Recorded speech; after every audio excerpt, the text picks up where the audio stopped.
friends, Miss Jessica here, and welcome to another book tasting. Today, I've stopped by the shops and picked up a nice full bag of freshly baked, still warm books for us to share. So let's hurry up inside and start tasting. See you there. All right, I made it in, and I hope you guys made it in too, because it is chilly outside, but I'm nice and warm. I have my warm bag of books, so let's go ahead and pull out our first yummy choice. Our first up is The Mummy at Midnight. Let's go ahead and watch our trailer, and then come back to me, and we'll read the chapter. There's a new mummy exhibit at the museum. Everyone's excited to see it. But when girls start to go missing, and the mummy's eyes start to glow, Maya and Will must find out what's going on. Especially when Maya figures out that she is next. The Mummy at Midnight. Check it out at the library.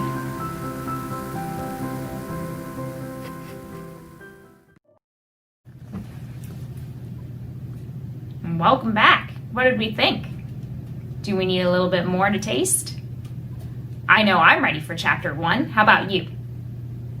Well, all right, let's dive right on in. So our first chapter actually has a title, and it's called Jill. So let's find out what that means. Jill Conrad rolled over in bed one Saturday night. The alarm clock on the nightstand showed exactly 12 midnight in its big, bright red numbers. She never opened her eyes, but Jill knew it was midnight. Silently, her bare feet slipped down to the deep carpeting of her bedroom floor. Jill didn't make a sound on the steps as she went down to the front door. Her parents didn't even wake up when she unlocked the door. A cold breeze rushed in and sent her long t-shirt flapping, but Jill didn't open her eyes. She just stepped lightly onto the sidewalk and walked slowly across the yard to the street. Jill headed for the museum downtown.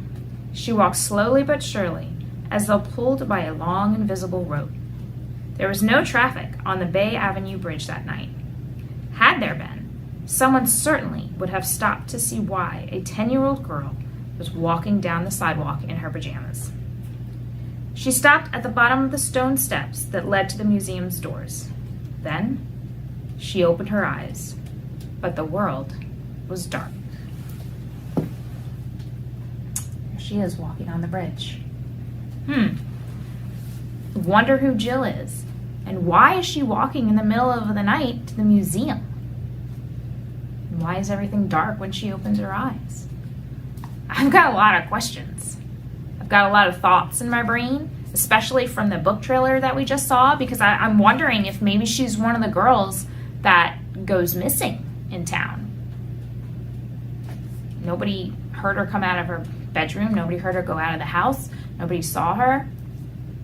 So I wonder, are you guys wondering? Are you guys having questions in your brain like me?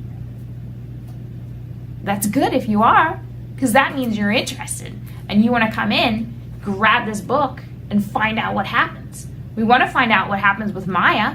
We want to find out what happens with her friends and all the girls that disappeared in here. Do they ever get found? And what's going on with that mummy and the strange glowing eyes? I'm ready to find out. If you guys are, come to the library and pick up The Mummy at Midnight. All right, now let's get started with Alien in My Pocket. I'm pretty hungry right now, tasting our Mummy at Midnight. So let's have some Alien now. What would you do if an alien ship came crashing through your window?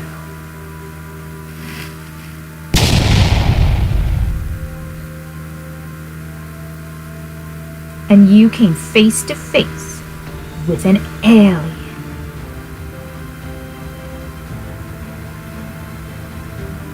Zach McGee knew what to do, until he found out he had until 4:40 p.m. to stop an alien invasion.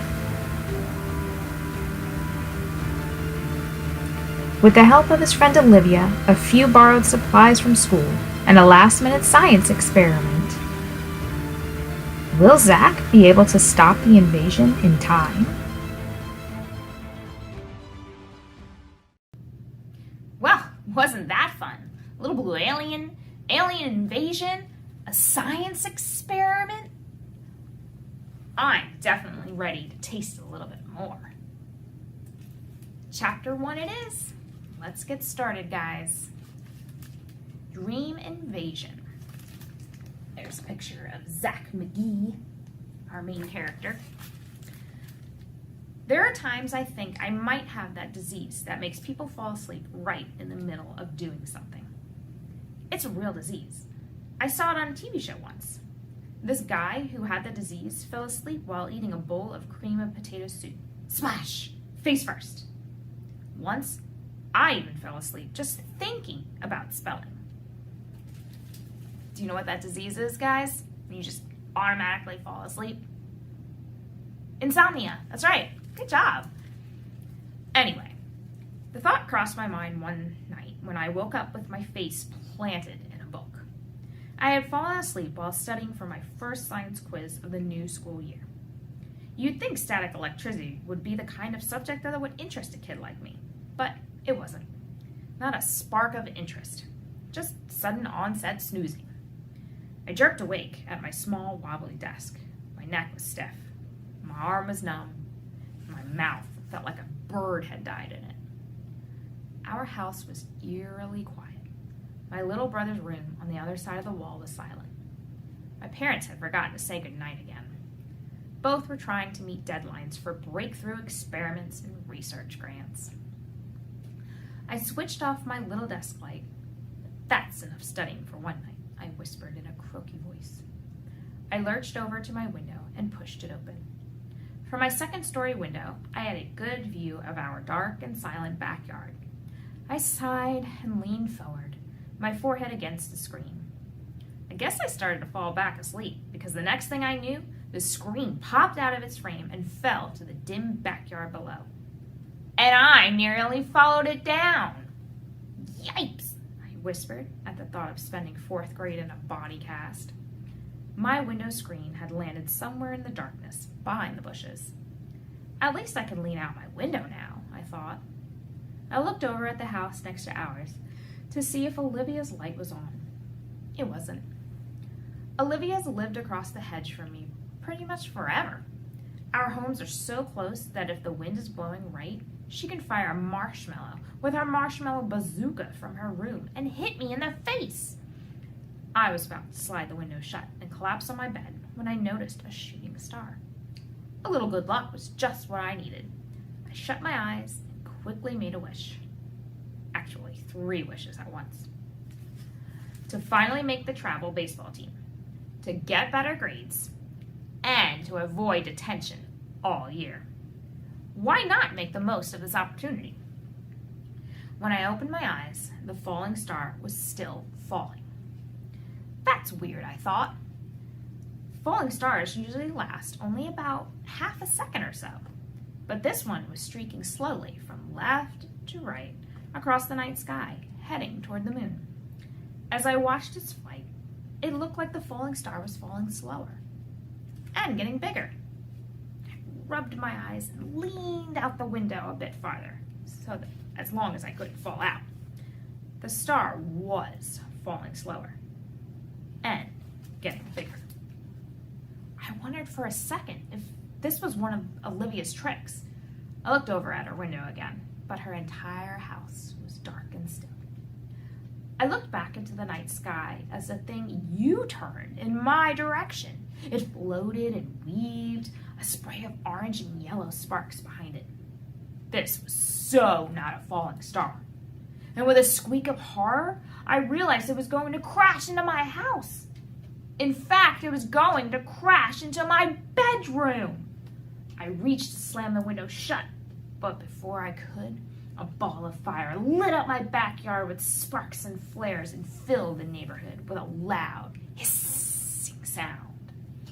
I ducked, and just in time, the burning ball careened through my window. It streaked over my head and thumped hard against the wall behind me. The hissing sound stopped and was replaced by a grinding noise and then a quiet beeping sound. My room was filled with smoke. The lamp next to my bed had been knocked over. There was a big black burn mark above my bed and a basketball-sized dent in the wall. Oh boy, we definitely know that wasn't a falling star from our book trailer that we just watched a second ago. We know that it was really a spaceship. And we even know that there was a little blue alien in it. I'm super excited. This is a #1 book for me. I read this and I had so much fun with it, especially the part in the back where it gives you a science experiment. But I'm not going to tell you what the science experiment is, just that you're really going to enjoy it. Because if you like science, you will definitely love this book. It has lots of science words in it, has lots of science-y things in it because, you know, space and aliens, they're science. And this science experiment is super awesome. I'll give you a hint, though. It's what's on the cover. So if you guys are interested in Alien in My Pocket Blast Off, come on down to the library and check it out today. That's all we have for our tasty treats today, but stay tuned next week to find out what we're going to taste on. Happy reading, and I'll see you guys next time.